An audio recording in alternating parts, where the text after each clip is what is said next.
Over 5 million copies of Kingdom Hearts 3 have been shipped worldwide since launching last week on January 29th, making it the fastest-selling game in the franchise. A tweet posted earlier today to the official Kingdom Hearts Twitter page announced the news, which extended an appropriate 5 million thank yous to its players. It's worth mentioning that copies shipped does not translate in tonnage sold, but the milestone is pretty unsurprising, given how long Kingdom Hearts 3 was in development for. The number includes both physical and digital copies across all platforms.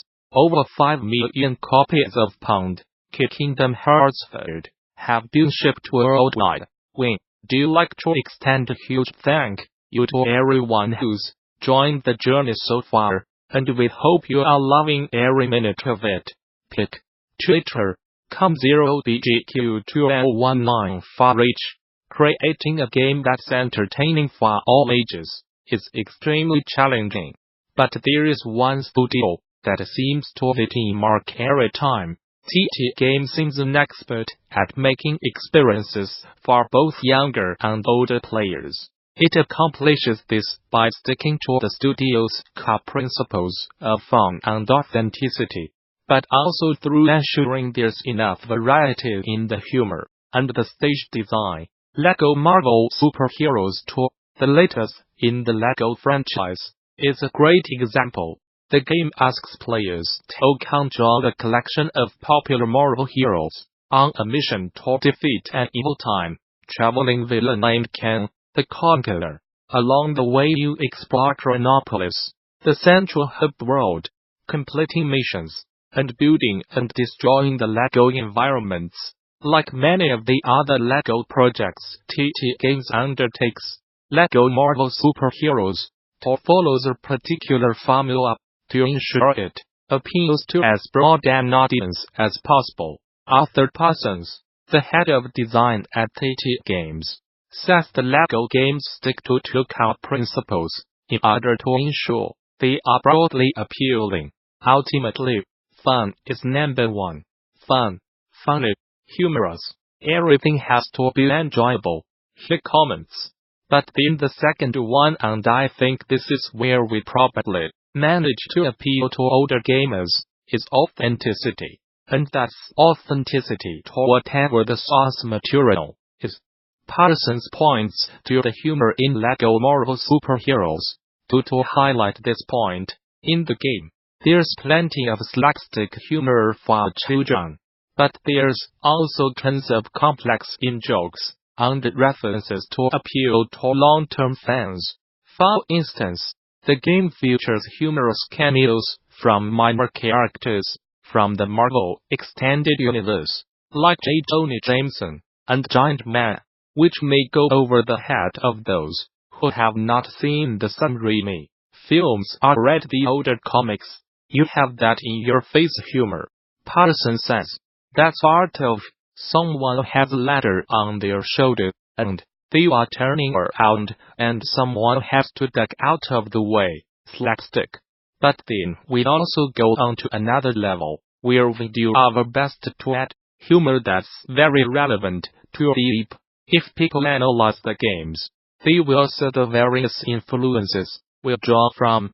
The game's art direction is another factor that contributes to the franchise's broad appeal. Usually in our games, we have a very clear rule of you have environmental art, and you have got LEGO. A lot of people very quickly understand that anything made out of LEGO is interactive and everything else is not, says Parsons. It's really nice because that's just something that happens naturally when people play. This approach ensures that no matter what your age is, you can understand the environment and what options you have available. It's a subtle bit of direction, but it's one that's been implemented in almost all the LEGO games, including LEGO Marvel Super Heroes 2, to help players navigate the map and find key items within the stage. As for the older and more experienced players, Most LEGO titles are full of additional challenges to cater to people looking for a greater challenge. In LEGO Marvel Superheroes Tour, specifically, you have tons of extra objectives you can complete, such as finding collectibles, locating Easter eggs, or finishing additional objectives. We put a lot of LEGO and interactive LEGO into our levels, because we will have our core story path. But along the way we like to fill the level with a lot of peripheral content. A lot of the time that is just hidden free play, or extra collectibles, explains Parsons. Sometimes it's just stuff for fun, so it might be some little ride-on vehicle that you can have a lot of fun with, or just some bits and pieces that can be interacted with for fun. It's creating something where there is not that one route, start to finish. You want people to have a different experience. It may be that someone goes in, and they just really want to go through the story straight through the level. Then there's some people who really do just enjoy looking around, exploring every nook and cranny, and seeing what every bit of different LEGO does.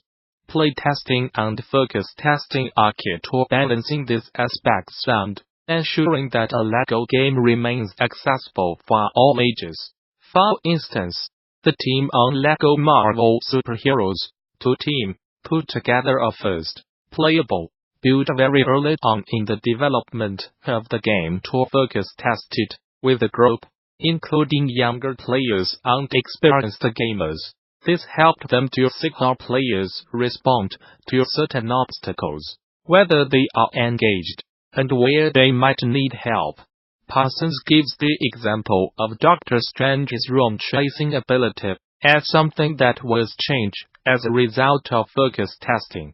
This ability requires players to draw rooms by tracing a line around a ship without overlapping.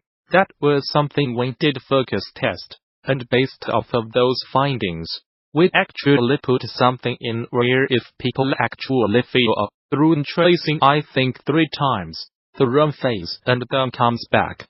But it actually goes back to the next level of difficulty. Here it calls. So as you progress through the game, the ruins get more and more difficult. But if it's something where people actually get blocked, it will actually do a slightly easier one. They will never notice, hopefully. LEGO Marvel Superheroes 2 seems to be well in line with TT Games' tradition of making games not only suitable for all ages, but enjoyable for them as well. The team accomplished this by identifying areas they could improve throughout development, and by sticking to the core principles they developed over years of working on the LEGO games. To end the interview, I asked Parsons for any advice he had given to a developer trying to make games for the all-ages market. It's a bit like asking the Colonel for his special recipe. I think any developer will openly state that the success of their game is down to their people, he said, with a laugh. If you have got a great development team that really buy into what they are making, then you cannot help but making something fun and engaging and rewarding. When you look at our games, and we do try and have fun while making our games, because that's how the fun is going to come out. We encourage creativity. We encourage people on our team to add to that mix. Failure Developer 343 Industries announced earlier today that it is partnering with Limitless Solutions, a non-profit providing prosthetic limbs for children, to offer Halo-themed, bionic prosthetics to young kids. This is yet another heartwarming example of studios collaborating with important organizations to help those in need, and it's always important to highlight the good work being done. The studio explained the partnership in a blog post, explaining how it was born from the desire to inspire and help others. There are, however, times where opportunities to inspire heroes and deliver wonder present. THAMASCLBASTUTSIDETHE scope of game code. Cutscene scripts. Sandbox balancing. The 3D printed limbet lets the only prosthetics are functional and cost-effective. Best of all, the non-profit organization donates their prosthetic arms completely free of charge to recipients and their families. As far where Hello comes in, beginning in 2019, Limbetless will add 2 special Halo-themed options to their lineup of designs for their 3D printed bionic arms, with the first being a recreation of the Master Chief's own MKY armor. The entire post goes into more detail about the collaboration and the kind of work Limbetless is doing, so be sure to read in there. Hi, I am Toby and I am the lead on the user interface redesign for Sunless Skies. This is a major overhaul, touching every element of the way, so I wanted to give a bit of insight into our rationale for the redesign, and explain the thinking behind the decisions we have made. A bit of background.